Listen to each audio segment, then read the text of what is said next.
Hello, and welcome to Your Sparkly Brand, the podcast for game-changing badass business owners who aren't afraid to sparkle and stand out. We're all about fighting the status quo in marketing and branding so you can reach more people and make more money. Coaches, creatives, and thought leaders, here you'll discover how to become magnetic AF so you can build and scale a sparkly empire. I'm Lauren Tassi, your copywriter and launch strategist, and I'm joined by my co-host, the branding and web design queen, Megan Gersh. Hi, Megan. Hey, how are you? I'm doing good. How are you? I'm good. Do you have a sparkly moment to share with us this week? I do. Yeah. I am in the midst of partnering up with one of my favorite clients. And basically, we are going to be partnering to create kind of like this ultimate service where we work with his clients to kind of serve them a bit more deeply. So it's going to be half his services, half my services. And it just feels like a really good service offering. And I'm excited to kind of dive into it. Awesome. I love that. Yeah. What about you? So mine is like the oldest trick in the book, but I've actually been doing it this week. And that's working on your own business before you work on your client work. So I don't know. I can never get in a pattern of that, but it's working for me really well this week. Just sort of putting most of my energy toward that and then just putting the afternoons toward client work. So feel good about that. That's awesome. I love it. And you know what else would be sparkly is if our listeners left us a review. So if you're listening and you're a fan of the podcast, we'd love to hear from you. It helps us grow. You can leave stars on Spotify or write a review in Apple or whatever happens on all the other podcast platforms. We'd really appreciate it. Thank you so much. So today we are talking a bit about how to step into the space of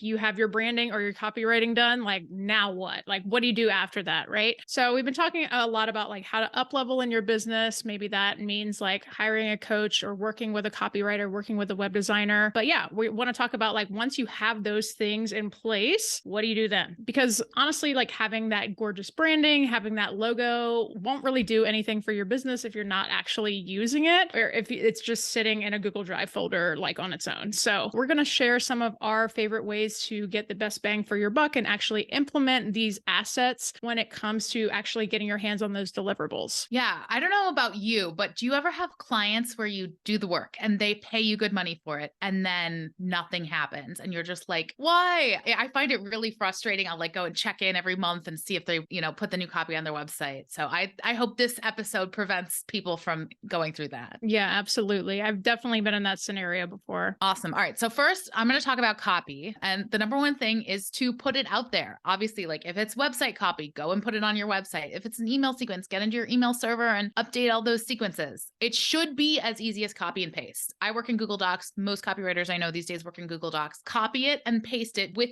the formatting. If you keep the formatting, all the headers should be in there, italics and bolds, everything should just carry over. It should literally be 2 clicks. Ask for help if you need it. I will help you if I can. Your web designer will help you if you can. A VA can help you. There's all sorts of people that can help you if you're just I can't do it. I can't do the tech stuff. You also want to remember to update your SEO title tags and meta descriptions. That's usually just a setting on each page of your website. In Squarespace, I'm sure if it gets more complex, if you have a custom website, but it's usually pretty easy to do, but you do need to go in and manually do that. When you have new copy, it doesn't just carry over. And you want to share it with your team. If you have a brand voice guide, which is something I do for a lot of clients, even if it is just a new email sequence or website copy, put it out there for your team. Send them an email and be this is it. This is exactly what we want our brand to sound like. Even if it isn't a brand voice guide, it can really just help make sure everyone's on the same page. And another thing people ask me about a lot is can I use this somewhere else, right? If it's website copy, if it's product descriptions, my answer is yes, you can. That's your copy. Use it everywhere you want, especially product descriptions, use them in social media, put them in emails, whatever you need, repurpose it as much as you can. You just want to be careful. If it's full on pages of website copy, you don't want to put them on other pages of website copy because that's bad for SEO, but you can use it on social media. If you have an about page, take pieces of that, use that in bios and other places. There's so much you can get from copy, even if it's just one deliverable. I always talk to my clients about, and it's part of the process of strategy and, talking about their business is really being able to internalize the messaging that's in the copy. So you don't need to memorize your website word for word, but really the pieces that stand out for you, pull your favorite phrases and use them when you're speaking, turn it into an elevator pitch. You can have these words. These are your words, take them and run with them. Yeah. And when it comes to branding, it's kind of the same thing. Once you have your branding in place, it really needs to be updated everywhere. We're talking about your website, your email sequences, your social media templates, any print marketing materials, any flyers or posters or ads graphics, or it can even extend to your onboarding and offboarding documentation. That's like a really great way to add that personal touch to those assets that people might not be expecting. And also integrating this into any surprise and delight factors that you have set up in your business. And so ultimately, when you have your brand guide in place, this should be almost like the Bible for your business. You need to refer back to it for every single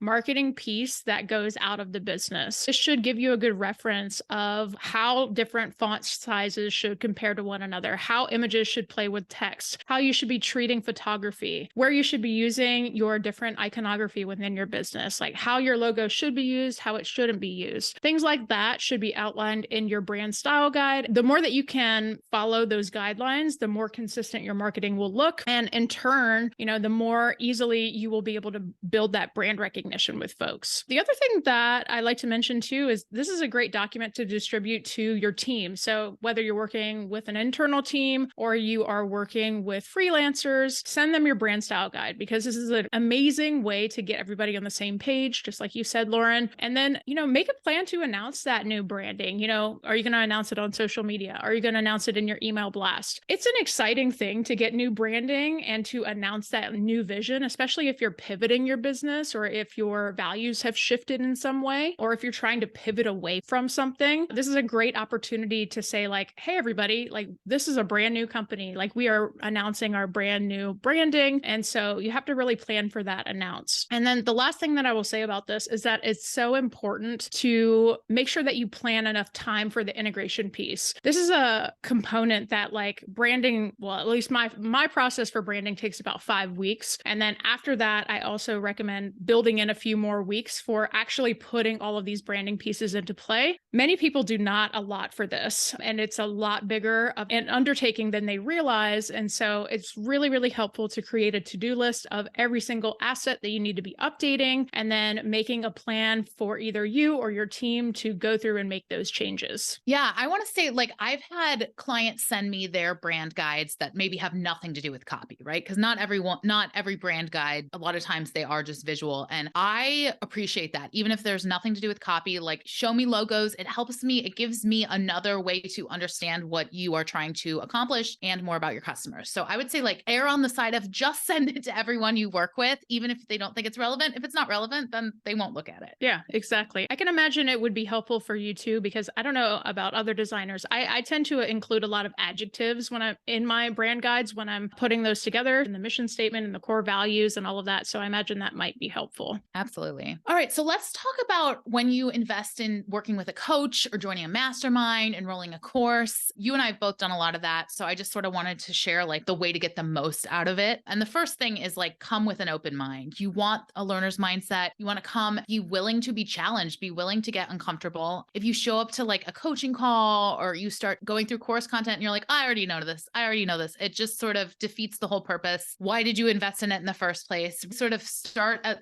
ground zero and you will get so much more out of it. And then another point is to commit 100%, like show up for as many calls as you can, put them in your calendar, block your time out, get your money's worth. You also, if it's course content, there's not like a live component, schedule time to work on the course. Maybe that's in the mornings when you're, doing your thing for your business, or working through the action items you've established with a coach. And then also like if you're working one-on-one with a coach, I'm sure you're setting goals, but if you're more on your own, set measurable goals so you can track your progress, see how you're doing, and then adjust as you need to. And if there's a community component, absolutely take advantage of that. That's always where I've gotten like the most value from anything, is connecting with other people. Build those relationships, and I always try to approach it from a like give more than you take situation, because that's how you really do create those lasting relationships. A good rule of thumb to follow in all parts of your business, to be honest. All right. So let's talk a bit about when you have a new website. What do you do now? You have the new website. What's next, right? First things first, you definitely need to be promoting your website on your socials, to your email list, anywhere where you are promoting your products and services. You need to get that thing out there. The other thing that I was going to say is that it's so important from both a user experience perspective as well as an SEO perspective to keep your website website as updated as possible. So I'm talking about blog posts, any featured work, any case studies, testimonials, any changes to your services that might come up. This is just going to help to keep people up to date and to give people the most relevant information. Not only that, Google loves when you have updated, fresh content. The other thing I wanted to mention here too is to study your analytics to see if there are specific blog posts that really do a lot better than other posts. And then once you have a good handle on what topics perform the best, you can make a note of that and make a note to create more of that type of content. And lastly, I wanted to touch on security. So especially if you're on WordPress, WordPress is an open source platform. And so you really need to be conscious about how you are protecting your site, what kind of hosts you have for the website as well. WordPress is just a lot more prone to being hacked. And that's just because like anybody can submit plugins for it. Anyone can create themes. There's a lot less of that security layer in place when it comes to just protecting your website's data. And so that's our episode. So if you have your branding done, but you need some help getting it integrated into your marketing assets, I just launched a brand new offer called the VIP Design Intensives. So this is basically where I would take your branding and then integrate it into all of the different assets that you might need in your business, be that flyers or social media templates or anything at all really design-wise. It's a day where we work closely together and basically you pick the deliverables, you set the priorities for the day, and then we just get as much done as possible during our time together. So until next time, stay sparkly.